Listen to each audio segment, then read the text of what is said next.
أشهد أن لا إله إلا الله وحده لا شريك له وأشهد أن محمدا عبده ورسوله أما بعد فأعوذ بالله من الشيطان الرجيم بسم الله الرحمن الرحيم الحمد لله رب العالمين الرحمن الرحيم مالك يوم الدين إياك نعبد وإياك نستعين اهدنا الصراط المستقيم صراط الذين أنعمت عليهم غير المغضوب عليهم ولا الضالين. Abu Bakr as-Siddiq radhiyallahu anhu, j'avais déclaré que la série de récits sur les compagnons de Badr avait pris fin, mais qu'on avait découvert d'autres points sur certains des compagnons que j'avais évoqués plus tôt. Et j'avais déclaré que j'en ferai mention dans le futur ou que ces récits seraient publiés en temps et lieu.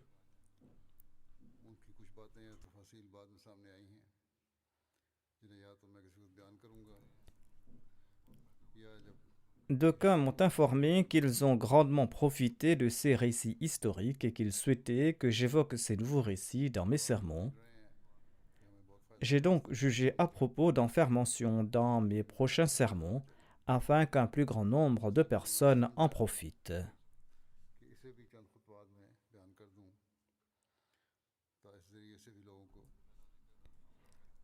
À cet égard, Hamza radhiyallahu anhu sera le premier compagnon que j'évoquerai. Il était un des oncles du saint prophète Mohammed paix soit sur lui et le saint prophète l'aimait beaucoup.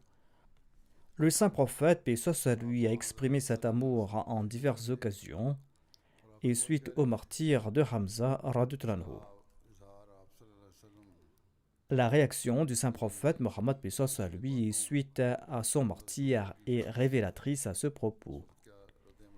À cet égard, il se peut que je répète certains récits brièvement. Selon les récits, le saint prophète Mohammed paix soit sur lui aimait beaucoup le nom Hamza. Jabir bin Abdillah radhiyallahu anhu relate ceci. Un garçon est né chez l'un des nôtres et le père a demandé qu'on suggère un nom. L'envoyé d'Allah sallallahu alayhi wa sallam a déclaré: nomme-le Hamza bin Abdel Muttalib. C'est le nom que j'aime le plus, a déclaré l'envoyé d'Allah sallallahu alayhi wa sallam. Les chroniques Tabaqatul Kubra évoquent les noms des épouses et des enfants de Hamza. Il s'était marié à la fille de Milla bin Malik qui appartenait à la tribu Aus. De ce mariage est né Ya'la et Amir, ses deux fils.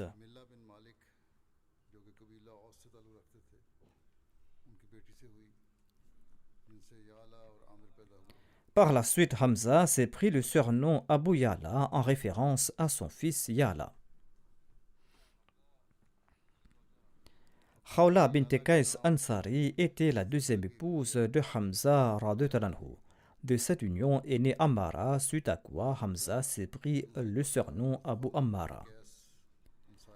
Hamza radhiyallahu anhu s'était aussi marié à Salma bint Umays, la sœur d'Asma bint Umays. Et de cette union est née sa fille Umama. Ali radhiyallahu anhu, Ja'far radhiyallahu anhu et Zayd radhiyallahu anhu s'étaient disputé la garde de cette fille nommée Umama.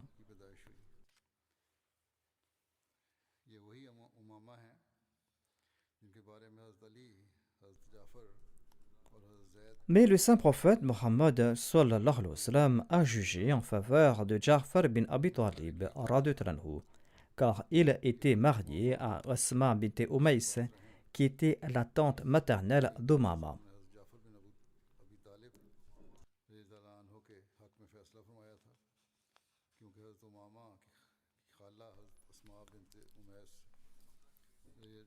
Voici les détails concernant les enfants de Ya'la, qui était le fils de Hamza radhiyallahu anhu. Ils se prénommaient Umara, Fadl, Zubair, Aqil et Muhammad. Mais ils sont tous morts et Hamza n'a pas laissé d'autres descendants. Ali radhiyallahu anhu, Ja'far et Zayd bin Harith souhaitaient donc la garde d'Umama, la fille de Hamza, comme je l'avais dit. Voici les détails à propos de ce différend présenté par le recueil d'Al-Bukhari. Bara bin Azib relate ceci. L'envoyé d'Allah, sallallahu alayhi wa sallam, était sorti accomplir l'Umrah au cours du mois de Dhul Qa'da. Les habitants de la Mecque ne lui ont pas permis d'entrer dans la ville jusqu'à ce qu'il ait accepté de conclure un traité de paix avec eux, en vertu duquel il allait demeurer à la Mecque pour 3 jours uniquement l'année suivante. Lors de la rédaction de l'accord, les musulmans ont écrit « Ceci est le traité de paix que Mohammed, le prophète d'Allah, a conclu. » Les Mécois ont déclaré « Nous ne sommes pas d'accord avec vous sur ce point, car si nous vous avions accepté comme l'envoyé d'Allah, nous ne serions pas opposés à vous. Vous êtes ici en tant que Mohammed, le fils d'Abdullah. » Le saint prophète, paix soit sur lui, a répondu « Je suis le prophète d'Allah et le fils d'Abdullah. » Ensuite, il a dit à Ali « Efface le titre prophète d'Allah. » Ali a répondu « Non, par Allah, je ne l'effacerai jamais. » Le saint prophète, paix soit sur lui, a pris le feuille du traité. Il ne savait pas écrire très bien. Il a écrit ceci. Ceci est le traité de paix conclu par Mohammed, le fils d'Abdullah. Il n'apportera pas d'armes à la Mecque sauf des épées au fourreau. Et il ne prendra personne avec lui de la Mecque, même si une telle personne souhaite le suivre. Et si l'un de ses compagnons souhaite demeurer à la Mecque, eh bien, il ne va pas le lui interdire, et il pourra demeurer à la Mecque.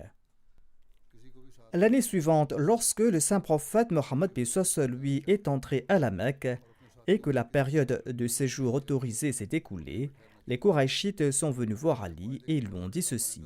Dis à ton compagnon, c'est-à-dire Mohammed sallallahu alayhi wa sallam, de partir d'ici, car la période convenue de son séjour s'est écoulée. Le saint prophète Mohammed lui est parti de la Mecque et la fille de Hamza l'a suivi en criant « Ô oncle, ô oncle !» Ali radhiyallahu anhu l'a pris par la main et il a dit à Fatima, son épouse, « Prends la fille de ton oncle. » Elle l'a fait monter sur sa monture. À Médine, Ali, Zayd et Ja'far se sont querellés à son sujet. Ali a déclaré « Je l'ai prise car elle est la fille de mon oncle. » Ja'far a déclaré « C'est la fille de mon oncle et ma femme et sa tante maternelle. » Zayd a déclaré « Elle est la fille de mon frère. » Sur ce, l'envoyé d'Allah, paix soit sur lui, l'a confié à sa tante maternelle. Il a déclaré « La tante maternelle est du même statut que la mère. » Il a dit à Ali « Tu es de moi et je suis de toi. » Il a dit à Ja'far « Tu me ressembles en apparence et en caractère. » Il a dit à Zayd « Tu es mon frère et mon ami. » Ali radhiyallahu anhu a demandé au prophète d'Allah « Ne voulez-vous pas épouser la fille de Hamza ?» Le saint prophète, paix soit sur lui, a déclaré « C'est la fille de mon frère de lait et je suis son oncle. » Ainsi donc, ces récits répondent aussi à ces questions. Certains cas sont présentés à la Rada, c'est-à-dire au tribunal d'arbitrage, et on demande parfois pourquoi un enfant a été confié à sa tante maternelle ou à sa grand-mère maternelle. Ce récit tranche donc ces questions. Voici un récit cité dans Radd al-Unuf concernant la conversion de Hamza. Hormis Ibn Ishaq, certains chroniqueurs ont présenté un point supplémentaire sur sa conversion. Hamza relate, après avoir écouté ma servante relater l'incident sur le saint prophète, paix soit sur lui, eh bien, sous l'emprise de la colère, je lui ai dit que j'avais adopté la religion du saint prophète Mohammed, paix soit sur lui. Par la suite, j'ai été pris de remords, car j'avais abandonné la religion de mes ancêtres et de mon peuple. Et j'ai passé la nuit terrassé par le doute concernant cette question importante, tant et si bien que je n'ai pas fermé les yeux. Ensuite, je suis parti dans l'enceinte de la Kaaba et j'ai imploré Dieu de tout mon âme pour qu'il me guide vers la vérité et pour qu'il dissipe mes doutes. J'avais à peine terminé mes suppliques que le mensonge a quitté mon cœur et mon cœur était empli de certitude. Et le lendemain matin, je me suis présenté au saint prophète Mohammed paix soit sur lui et je lui ai relaté ma situation.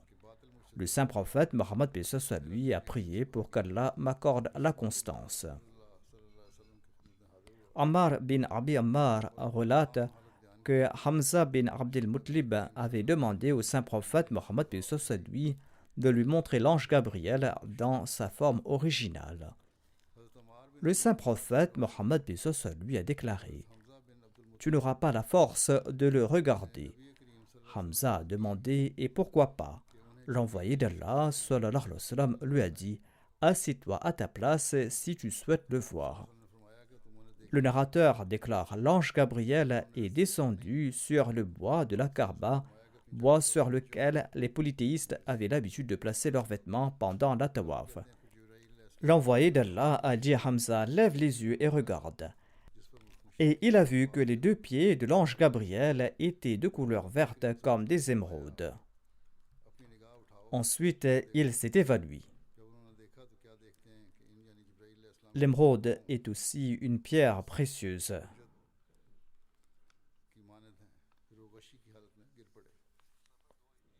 Au cours du mois de Safar en l'an 2 de l'Hégire, le saint prophète Mohammed lui a quitté Médine pour Abwa avec un groupe d'émigrants. Hamza radhiyallahu avait participé à cette expédition. Hamza radhiyallahu avait porté le drapeau du saint prophète Mohammed lui lors de cette expédition et ce drapeau était de couleur blanche. L'envoyé d'Allah sallallahu alayhi wa sallam avait nommé Abu Sa'ad radhiyallahu ou selon un autre récit Sa'ad bin Ubada radhiyallahu comme émir de Médine en son absence. Il n'y a pas eu de combat lors de cette expédition et un accord de paix a été conclu avec la tribu Banu Zumra. C'était la toute première expédition ou la toute première razwa à laquelle l'envoyé d'Allah sallallahu alayhi wa sallam avait participé en personne. Cette razwa est aussi connue comme la razwa de Waddan. Hazrat Mirza Bashir Ahmad Sahib a décrit cette expédition dans son ouvrage Sirat Khatamun Nabiyyin. Il déclare: La permission divine du djihad par l'épée a été accordée au cours du mois de Safar au cours de la deuxième année de l'Hégire. Une action immédiate était nécessaire pour protéger les musulmans des intentions sanglantes et des plans menaçants des Qurayshites. Sur ce, le saint prophète Mohammed lui a quitté Médine avec un groupe de muhajirines au nom d'Allah au cours de ce mois. Avant le départ, le saint prophète lui a nommé Sa'ad bin Ubada, le chef des Khazraj, comme l'émir de Médine en son absence. Et il s'est dirigé vers le sud-ouest de Médine sur la route de la Mecque jusqu'à ce qu'il atteigne finalement Waddan. Les habitants des Banu Zamra résidaient dans la région. Cette tribu était une branche des Banu Kinana, et ainsi ces gens étaient les cousins paternels des Qurayshites. En arrivant dans ce lieu, le saint prophète paix soit sur lui a entamé des pourparlers avec le chef des Banu Zamra et il a conclu un traité d'un commun accord. Selon les conditions de ce traité, les Banu Zamra maintiendraient des relations amicales avec les musulmans et ils n'aideraient aucun ennemi des musulmans contre les musulmans. De plus, lorsque le saint prophète Mohammed lui va les inviter pour soutenir les musulmans, ils viendraient immédiatement. D'autre part, au nom des musulmans, le saint prophète lui a convenu que les musulmans maintiendraient des relations amicales avec les Banu Zamra et les aideraient chaque fois que cela serait nécessaire. Ce traité a été consigné en écrit et ce traité a été signé par les deux parties. Le saint prophète lui est retourné à Médine après une absence de 15 jours. La razwa de Waddan est aussi connue comme la razwa d'Abwa, car le village d'Abwa est situé dans les alentours. C'est l'endroit où la mère bénie du saint prophète lui est décédée. Selon les historiens, lors de cette razwa, le saint prophète Mohammed lui visait également les Qurayshites ainsi que les Banu Zamra. En réalité, cette campagne du saint prophète visait à mettre fin aux plans menaçants des Qurayshites. De plus, son objectif était de dissiper l'influence toxique et menaçante des caravanes koraïchites, les caravanes qui avaient mené des campagnes contre les musulmans parmi les tribus d'Arabie. Cette situation avait mis les musulmans dans une grande vulnérabilité à l'époque. Ainsi donc, Hamza était le porte-drapeau du saint prophète Mohammed lui lors de cette expédition. Au cours du mois Jamad al-Oula, en l'an 2 de l'Hégire, après avoir reçu des nouvelles des Koraïchites de la Mecque, l'envoyé lui a quitté Médine pour se rendre à Oshaira avec un groupe d'émigrants dont le nombre serait entre 150 et 200. Il avait nommé Abu Salma bin Abul Asad, son frère adoptif, en son absence comme émir de Médine. Hamza a également porté le drapeau blanc du saint prophète Mohammed lui lors de cette expédition. Dans cette campagne, le saint prophète a fait plusieurs détours et il est arrivé au lieu dit Oshaira, tout près de Yanbu, sur la côte. Certes, il n'a pas eu de combat contre les Koraïchites là-bas, mais là-bas, il a conclu un accord avec la tribu Banu Mujlij sur les mêmes conditions qu'avec les conditions conclues avec les Banu Zamra. Ensuite, il est retourné. J'avais évoqué dans le passé les combats individuels lors de la bataille de Badr en citant divers hadiths. Hazrat Mirza Bashir Ahmad Sahib explique ceci à ce propos. Il déclare que les armées étaient alignées face à face, et à ce moment, un étrange spectacle de la puissance divine s'est manifesté. L'arrangement des deux armées était tel que l'armée musulmane semblait être le double de son nombre réel aux yeux des Koraïchites, et de ce fait, les mécréants ont été frappés de crainte. D'autre part, l'armée des Koraïchites apparaissait inférieure à leur nombre réel aux yeux des musulmans, et de ce fait, les musulmans étaient emplis de confiance. Les Koraïchites ont tenté de connaître le nombre exact de soldats de l'armée musulmane, afin qu'ils puissent consoler les cœurs vacillants qui étaient dans leur rang. À cette fin, le chef des Koraïchites ont envoyé Omer bin Wahab faire un tour autour de l'armée musulmane à cheval, afin de connaître leur nombre réel, et afin de savoir si l'armée musulmane était soutenue par des renforts cachés. Omer a monté sur son cheval et il a fait un tour autour des musulmans, et il a vu une telle détermination et un tel courage face à la mort sur les visages des musulmans qu'il est revenu tout ébranlé. Il a dit aux Koraïchites: « Je n'ai pas repéré de renforts cachés, mais aux Koraïchites, ce ne sont pas les hommes qui montent sur les selles de ces chamelles de l'armée musulmane, c'est plutôt la mort qui est assise sur ces selles. Et la destruction est montée sur le dos des chamelles de Yathrab. » Quand les Koraïchites ont appris cette nouvelle, il y a eu une vague d'anxiété qui a parcouru leur rang. Suraka, qui était venu en tant que garant, était si impressionné qu'il a pris la fuite. Lorsque les gens ont tenté de le retenir, il a déclaré: « Moi, je vois ce que vous ne voyez pas. » Quand Hakim bin Hizam a entendu l'opinion d'Omer, il est venu voir Utba bin Rabia tout anxieux. Il lui a dit ceci: « Ô Utba, après tout, c'est la vengeance de la mort d'Amr Hadrami que tu attends de Mohammed, parce que Amr Hadrami était ton allié. Ne serait-il pas plus judicieux que tu payes le prix de sang de sa mort à ses héritiers et qu'on retourne avec les Koraïchites? Tu seras à jamais connu sous un bon nom. » Utba, lui-même effrayé, ne pouvait rien demander de mieux. Et il a déclaré aussitôt: « Bien sûr, je suis d'accord avec cela. » Et il a dit: « Après tout, Hakim, ces musulmans et nous sommes apparentés. Est-il juste qu'un frère lève son épée contre son frère et qu'un père contre son fils? Va voir Abul Hakam, c'est-à-dire Abu Jahl, et présente-lui cette idée. » Utba est monté sur son chameau. Il a tenté de convaincre les gens de son propre gré. Il a déclaré qu'il n'est pas correct de se battre contre ses proches. Nous devons faire demi-tour et laisser Mohammed à ses desseins et laisser régler lui-même son affaire avec les autres tribus d'Arabie. Nous verrons ce qui se passera, et après tout, ce n'est pas si facile de combattre ces musulmans. Vous allez me traiter de lâche, bien que je ne suis pas un lâche. Moi, je vois un peuple désireux d'acheter la mort. Quand le saint prophète Mohammed lui a remarqué Utba de loin, Il a déclaré que s'il y a quelqu'un parmi l'armée des Qurayshites qui possède une certaine noblesse, c'est certainement le cavalier de ce chameau rouge. Et si ces gens écoutaient ses conseils, cela sera mieux pour eux. Mais lorsque Hakim bin Hizam s'est approché d'Abu Jahl et lui a présenté sa proposition, pouvait-on s'attendre à ce que ce pharaon soit persuadé d'une telle chose? Il a retorqué sur le champ. Eh bien, Utba a commencé à voir ses proches devant lui.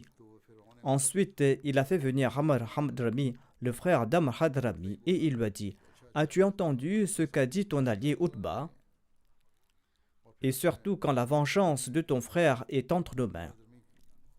Les yeux d'Amir se sont gorgés de sang et selon la coutume arabe, il a arraché ses vêtements en se mettant nu et il s'est mis à crier: malheur, malheur, Amr mon frère n'a pas été vengé, malheur, Amr mon frère n'a pas été vengé.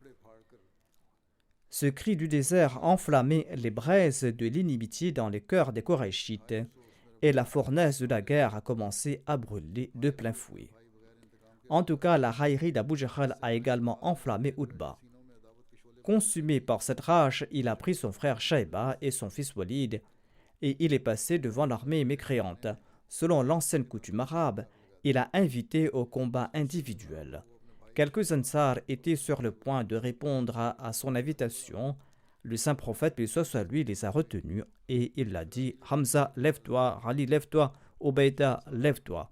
Tous trois étaient des parents proches du saint prophète, paix soit sur lui, et il souhaitait que ses propres amis et ses parents proches soient les premiers à s'avancer face au danger. D'autre part, en voyant les Ansar, Utba et ses camarades ont dit: qui êtes-vous? Amenez devant nous nos égaux. Par conséquent, Hamza, Ali et Ubaïda se sont avancés. Selon la coutume arabe, chaque camp s'est identifié, après quoi Ubaïda bin al-Harith a affronté Walid.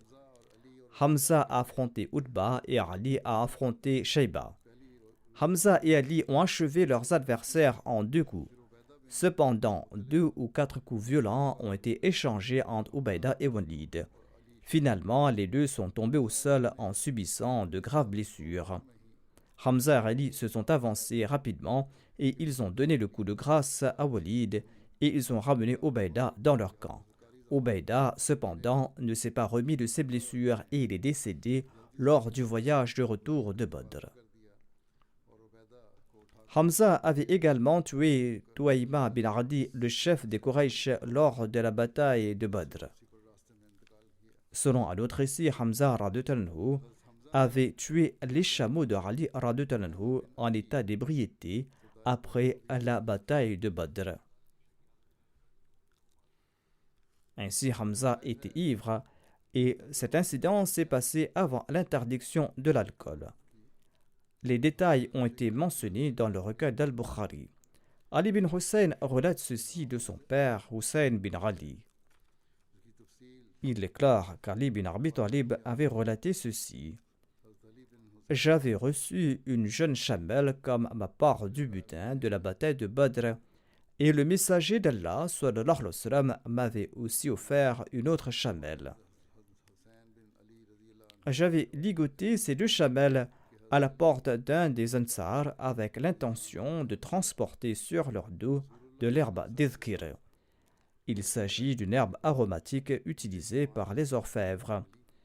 Et un orfèvre des Banu Qaynuqa était avec moi. Je souhaitais en vendre et utiliser l'argent pour mon banquet de noces après mon mariage avec Fatima radhiyallahu anha.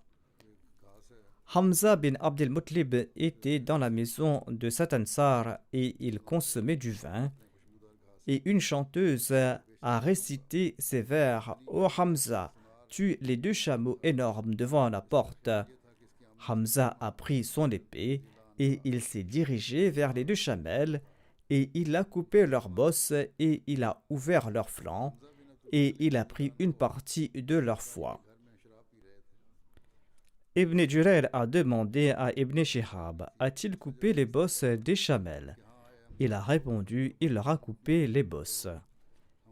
Ibn Shihab a déclaré: Ali a ajouté: ce spectacle épouvantable m'a fort attristé.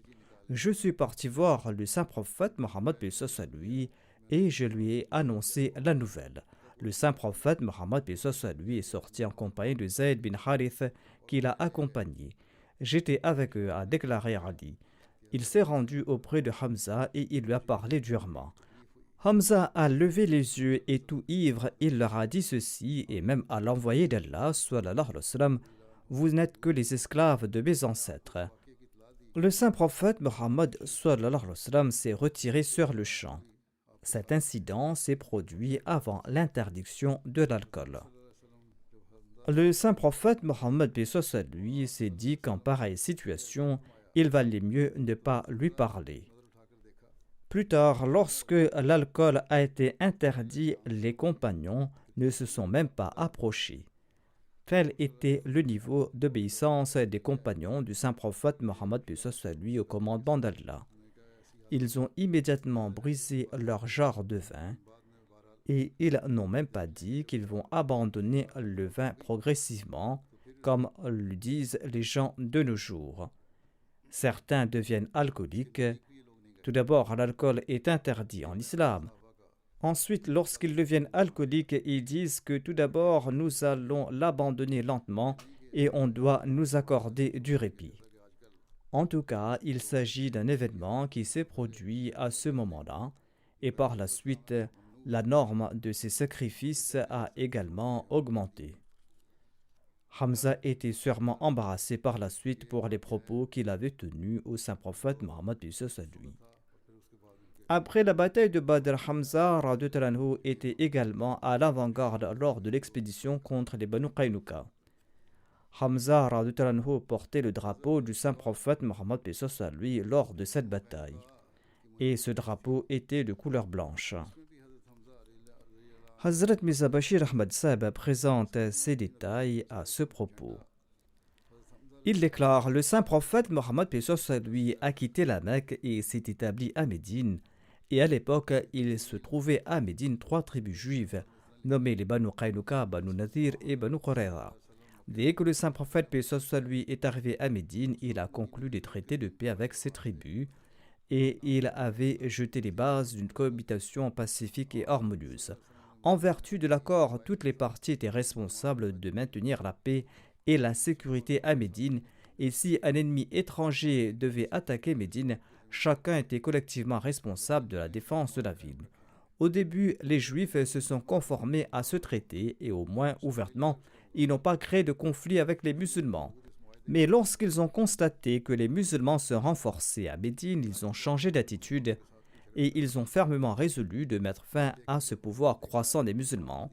À cette fin, ils ont employé toutes sortes de stratagèmes licites et illicites à tel point qu'ils n'ont même pas hésité à semer la zizanie parmi les musulmans et à tenter de déclencher une guerre civile. Selon les récits, une fois, un groupe de gens appartenant aux tribus Aus et Khazraj étaient assis ensemble et ils conversaient avec amour et harmonie lorsqu'un juif fauteur de troubles est passé par là et il a évoqué la bataille de Boath, une guerre sanglante qui a lieu entre les tribus Aus et Khazraj quelques années avant la migration du saint prophète Mohammed lui. Cette guerre a fait de nombreuses victimes entre les Aus et les Khazraj.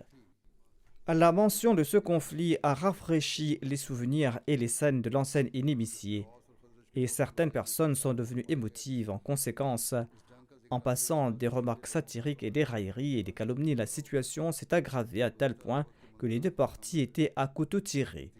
Remercions Dieu cependant que le saint prophète lui était averti à temps et il s'est rendu immédiatement sur les lieux avec un groupe de muhajirines et il a calmé les deux groupes et il les a réprimandés en disant: suivez-vous la voie de l'ignorance tandis que je suis parmi vous, vous n'appréciez pas la faveur de Dieu qui à travers l'islam a fait de vous des frères. Les Ansar étaient si émus par ces propos qu'ils avaient des larmes aux yeux et ils se sont embrassés tout en se repentant de leur action. Après la bataille de Badr et la victoire éclatante des musulmans sur une armée féroce des Qurayshites, victoire accordée à Allah aux musulmans en dépit de leur nombre et de leurs moyens limités, et après la mort d'éminents chefs de la Mecque, les Juifs de Médine brûlaient de jalousie et ils ont lancé ouvertement des commentaires cinglants contre les musulmans et ils affirmaient publiquement lors des rassemblements: Vaincre l'armée des Korachites n'est guère un prodige. Que Mohammed sallallahu alayhi wa sallam nous combatte et nous vous montrerons comment on se bat. Ils ont répété ces paroles au visage du saint prophète, paix soit lui, lors d'une rencontre. Après la bataille de Badr, quand l'envoyé d'Allah, paix soit lui, est retourné à Médine, un jour il a rassemblé les Juifs et il leur a prodigué des conseils. Et il leur a présenté sa déclaration de prophète et il les a invités vers l'islam. Les chefs juifs ont répondu à ce message pacifique et sympathique du saint prophète, paix soit lui, par de tels propos. Ils ont déclaré: « Ô Mohammed, peut-être que tu es devenu arrogant après avoir tué quelques Korachites. Ces gens-là n'étaient pas des guerriers. Si tu nous combats, tu vas savoir qu'ils sont des véritables guerriers. » Les Juifs ne se sont pas contentés d'une simple menace. Ils ont même commencé à redire des complots pour assassiner le saint prophète Mohammed, paix soit lui. Ainsi donc, selon un récit, durant ces jours, un compagnon fidèle du nom de Talha bin Bara était sur le point de mourir.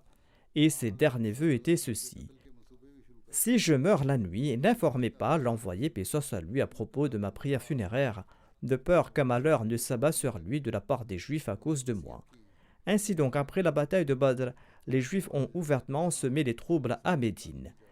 Les Juifs des Banu Qaynuqa étaient les plus puissants parmi les Juifs de Médine et ils étaient les plus audacieux, et c'est pour cette raison qu'ils étaient les premiers à violer le traité. Les historiens écrivent: parmi les Juifs de Médine, les Banu Qaynuqa ont été les premiers à rompre le traité conclu entre eux et le saint prophète Mohammed, paix soit lui. Après Badr, ils se sont rebellés violemment et ils ont ouvertement exprimé leur rancœur et leur jalousie et ils ont rompu leur traité. Malgré ces événements, sous la direction de leur maître, les musulmans ont fait preuve de patience et ils n'ont pas pris les devants. Selon un hadith, après avoir conclu le traité avec les Juifs, le saint prophète Mohammed, paix soit lui, prenait un soin particulier à protéger leurs sentiments. Une fois, une dispute a éclaté entre un musulman et un juif. Le juif a dit que Moïse était supérieur à tous les prophètes. Le compagnon musulman était irrité et il a traité durement ce juif en répondant que c'était le saint prophète qui était supérieur à tous les prophètes. Le saint prophète Mohammed, paix soit lui, était mécontent lorsqu'il en a été informé et il a réprimandé ce compagnon en disant que ce n'est pas à toi d'indiquer qui est supérieur d'entre les prophètes de Dieu. Ensuite, le saint prophète a évoqué une excellence de Moïse et il a consolé ce juif. Malgré cette conduite aimante du saint prophète, les Juifs n'ont cessé d'intensifier leurs méfaits. Et finalement, ce sont les Juifs qui ont été la cause de la guerre. Et ils n'ont pas pu contenir leur animosité refoulée. Une musulmane s'était rendue dans la boutique d'un Juif au marché pour acheter des produits. Quelques Juifs malicieux étaient aussi présents dans le magasin et ils ont commencé à la harceler grossièrement. À l'insu de cette musulmane, le commerçant a attaché l'ourlet inférieur de sa jupe au manteau qu'il a recouvré avec une épine ou avec un objet de ce genre. Lorsque la dame s'est levée pour partir en raison de leur comportement grossier, la partie inférieure de son corps a été exposée. Le commerçant juif et ses complices ont commencé à éclater de rire. Outragée, la musulmane a crié et a appelé à l'aide. Un musulman était présent à proximité. Il s'est précipité sur les lieux et dans l'altercation, le commerçant juif a été tué. À la suite de quoi, le musulman a été transpercé d'épées de toutes parts et il a été mis à mort. Les musulmans indignés par cet incident ont eu les yeux gorgés de sang et de rage. D'autre part, les Juifs ont souhaité faire de cet épisode une excuse pour se battre et ils se sont rassemblés et une émeute a éclaté. Lorsque le saint prophète, paix soit lui, a été informé, il a réuni les chefs des Banu Qaynuqa et il leur a expliqué que son comportement n'était pas approprié et qu'ils devaient éviter de tels méfaits et craindre Dieu. Mais au lieu d'exprimer leur remords et de demander pardon, ils ont répondu orgueilleusement et de manière menaçante. Ils ont déclaré: « Ne soyez pas fiers de votre victoire à Badr. Quand vous nous combattrez, vous saurez qui sont les véritables guerriers. » N'ayant plus de choix, le saint prophète, paix soit lui, s'est dirigé vers les forteresses des Banu Qaynuqa avec ses compagnons. C'était là la dernière occasion pour eux d'exprimer leur remords pour leurs actions condamnables.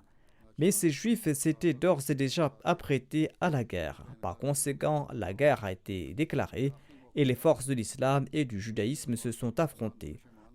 Selon la coutume de l'époque, l'une des façons de livrer combat était comme suit. Une partie se sécurisait dans sa forteresse et attendait l'autre. L'adversaire assiégeait la forteresse et chaque fois qu'une opportunité se présentait, des attaques étaient lancées. Cela se poursuivait jusqu'à ce que l'armée assiégeante perdait tout espoir et levait le siège, et ceci était considéré comme une victoire pour les assiégés. Ou incapable de rassembler la force nécessaire pour résister à l'assaut, la force assiégée ouvrait les portes de la forteresse et se livrait aux vainqueurs. À cette occasion, les Banu Qaynuqa ont utilisé cette tactique. Ils se sont enfermés dans leur forteresse. L'envoyé d'Allah sallallahu alayhi wa sallam, les a assiégés et le siège a duré 15 jours. En fin de compte, lorsque la force et l'arrogance des Banu Qaynuqa ont été brisées, ils ont ouvert les portes de leur forteresse à condition que leur richesse appartiendrait aux musulmans et que leur vie et leur famille seraient épargnées. L'envoyé d'Allah, paix soit lui, a accepté cette condition, même si, en vertu de la loi mosaïque, toutes ces personnes étaient passibles de mort.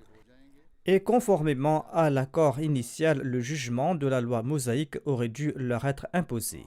Cependant, comme il s'agissait du premier crime commis par cette nation, le tempérament miséricordieux et indulgent du saint prophète n'était pas enclin à un châtiment extrême qui ne devait être imposé qu'en dernier recours.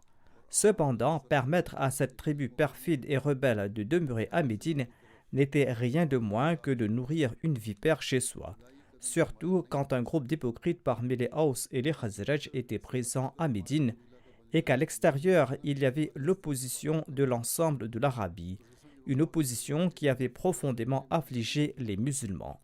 En de telles circonstances, l'unique jugement du saint prophète, paix soit lui, a été que les Banu Qaynuqa quittent Médine. En comparaison à leur crime et compte tenu des circonstances de cette époque, il s'agissait d'une peine très légère.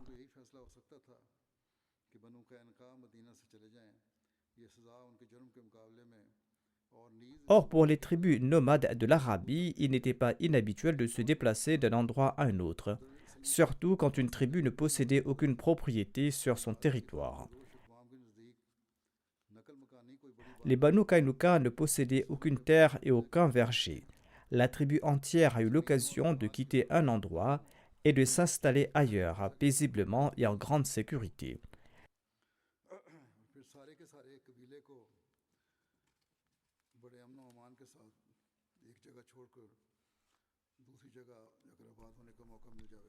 C'est ainsi que les Banu Qaynuqa ont quitté Médine tranquillement et se sont installés en Syrie. Le saint prophète, paix soit lui, a confié la tâche de superviser les arrangements associés à leur départ à un compagnon nommé Ubada bin as-Samit. Ubada bin as-Samit était un de leurs confédérés. Ubada les a escortés sur quelques étapes et après les avoir expédiés en toute sécurité, il est rentré à Médine. Les butins obtenus par les musulmans consistaient uniquement d'armes et d'instruments de leur profession d'orfèvre.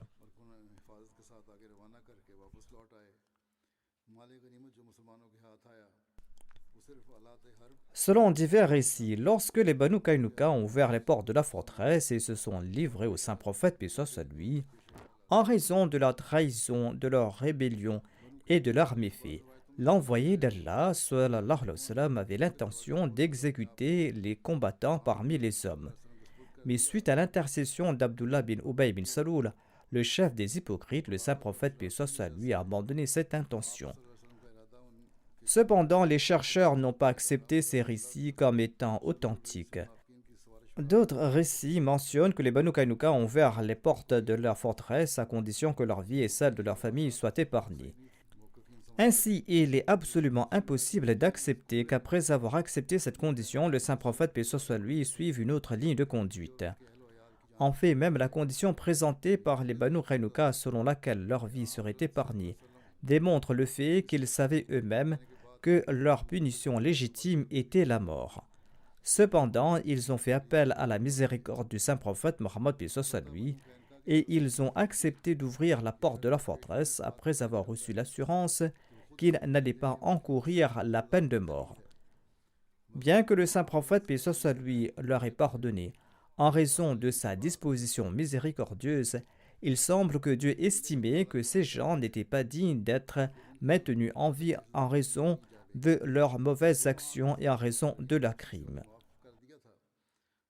Selon un récit, moins d'un an après leur installation sur leur lieu d'exil, une épidémie a éclaté parmi eux et toute la tribu en a été victime et toute la tribu a disparu entièrement.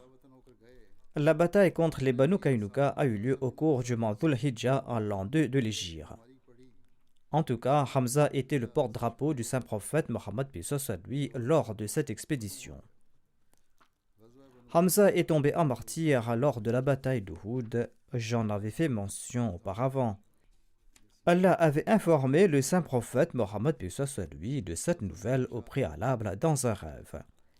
Anas bin Malik relate que le saint prophète Mohammed lui a vu un rêve qu'il a décrit ainsi. Il a déclaré « J'ai vu dans un rêve que je poursuivais un bélier et que le tranchant de mon épée s'est cassé. Selon l'interprétation de mon rêve, je tuerai le bélier de la nation, c'est-à-dire le commandant de l'armée ennemie. Et le tranchant cassé de mon épée s'applique à un homme de ma famille. » Ainsi donc, Hamza est tombé en martyr et le saint prophète Mohammed lui a tué Talha, qui était le porte-drapeau des polythéistes lors de cette bataille.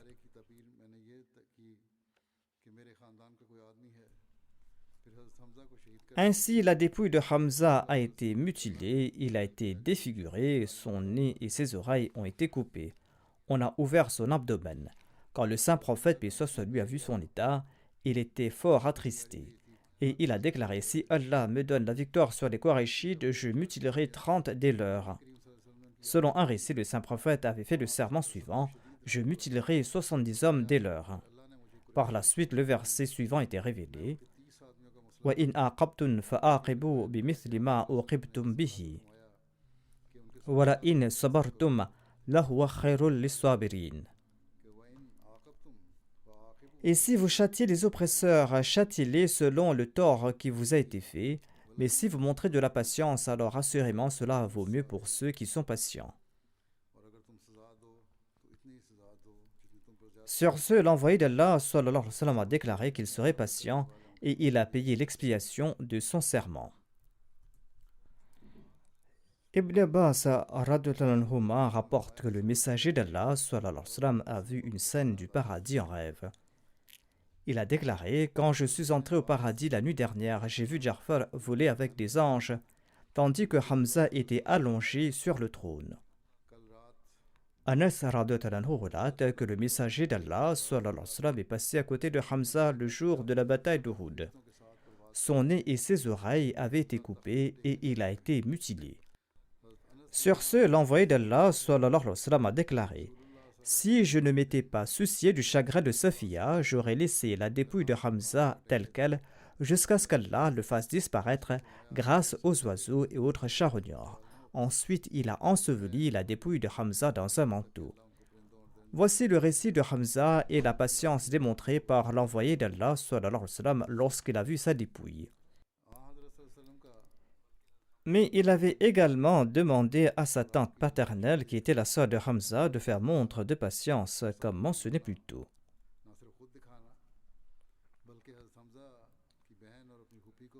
Le saint prophète Mohammed lui avait également empêché les femmes ansari de se lamenter.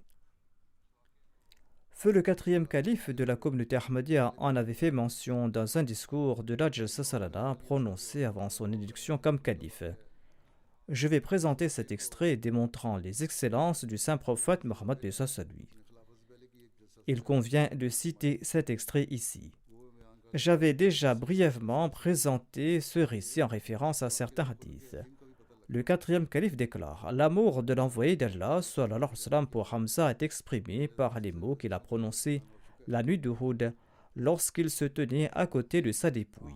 Il a déclaré « Ô Hamza, qu'Allah ne me fasse pas ressentir la colère et la douleur que j'ai ressenties aujourd'hui en me tenant tout près de ta dépouille. » Safiya, la tante paternelle du saint prophète paix soit lui, et la sœur de Hamza étaient également sur place lorsqu'elle a entendu la nouvelle.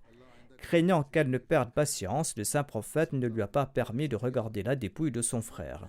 Mais quand elle a promis d'être patiente, le saint prophète lui a accordé cette permission. Elle s'est présentée devant la dépouille de Hamza et elle a vu la dépouille de son frère bien-aimé, le lion d'Allah et le lion du prophète. Les oppresseurs avaient tranché son abdomen et retiré son foie et ils avaient atrocement défiguré Hamza. Toute bouleversée, Safiya a tenu sa promesse d'être patiente et elle n'a pas laissé un seul mot d'impatience sortir de sa bouche. Mais elle ne pouvait pas contrôler ses larmes. Elle a récité Inna Lillah et elle s'est assise là-bas à pleurer. Ses yeux tristes et silencieux étaient en larmes. Le narrateur relate que le saint prophète était également assis à côté d'elle. Des larmes coulaient de ses yeux de manière incontrôlable. Quand les larmes de Safiya se sont estompées, les larmes du saint prophète se sont également estompées. Quand les larmes de Safiya coulaient à flot, il en était de même de celles du saint prophète Mohammed paix soit lui. Quelques minutes sont passées dans cet état. La lamentation du saint prophète et des membres de sa famille n'était rien d'autre que ces quelques larmes silencieuses. Telle est la sunna du prophète. Il est entré à Médine quand toute la ville était en deuil et des lamentations s'élevaient des maisons des martyrs d'Uhud. Quand le saint prophète Mohammed paix soit lui a entendu tout cela, il a déclaré dans une grande douleur: n'y a-t-il personne pour pleurer Hamza? Mais qui peut pleurer Hamza? Car on conseille matin et soir aux membres de la famille du saint prophète d'être patients. Quand certains des Ansar ont entendu cette phrase douloureuse du saint prophète, ils se sont levés et ils ont couru vers leur maison et ils ont ordonné à leurs épouses de cesser de lamenter tout autre martyr et de pleurer la mort de Hamza. Soudain, une vague de lamentation pour Hamza s'est élevée de toutes parts et chaque maison est devenue un lieu de deuil pour Hamza. Les femmes Ansari s'étaient également rassemblées devant la maison du saint prophète paix soit lui pour lamenter la mort de Hamza et pour pleurer. Quand l'envoyé d'Allah a entendu ce bruit, il a regardé dehors et il a vu une foule de femmes Ansari. Le saint prophète paix soit lui a prié pour elles et les a remerciées pour leur compassion. Mais en même temps, il a déclaré qu'il n'est pas permis de pleurer les hommes morts. C'est pourquoi ces rituels de deuil et de lamentation ont été abandonnés ce jour-là. Que nos vies soient aux pieds du saint prophète paix soit lui, quel grand professeur de morale descendu du ciel de la spiritualité pour nous enseigner la religion. Doué d'une grande perspicacité, sa vision a pénétré dans les profondeurs de la nature humaine.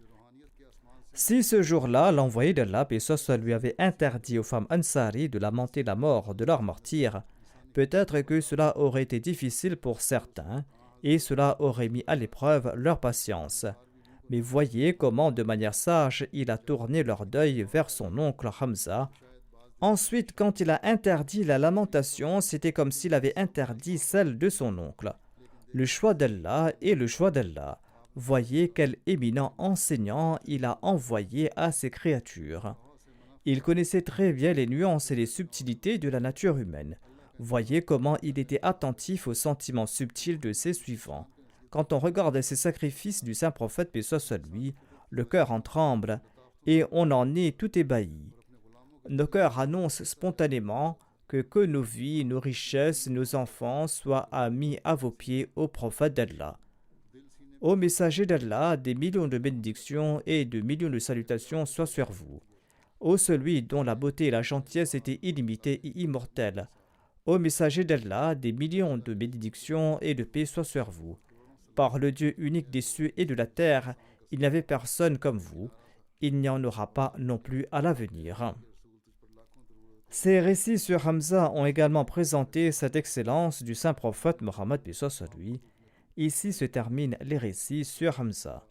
Je mentionnerai des récits sur d'autres compagnons à l'avenir, Inch'Allah. La nouvelle année débute après-demain, Inch'Allah.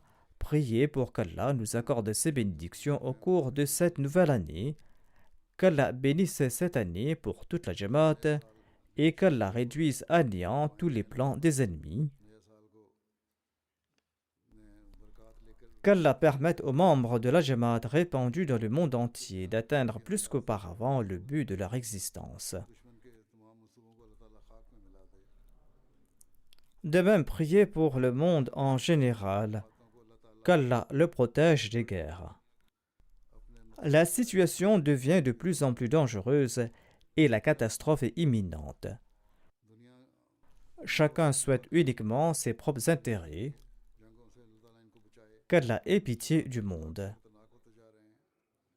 Priez beaucoup pour nos frères opprimés, afin qu'Allah protège la communauté Ahmadiyya de toutes sortes de persécutions et d'oppressions au cours de l'année à venir.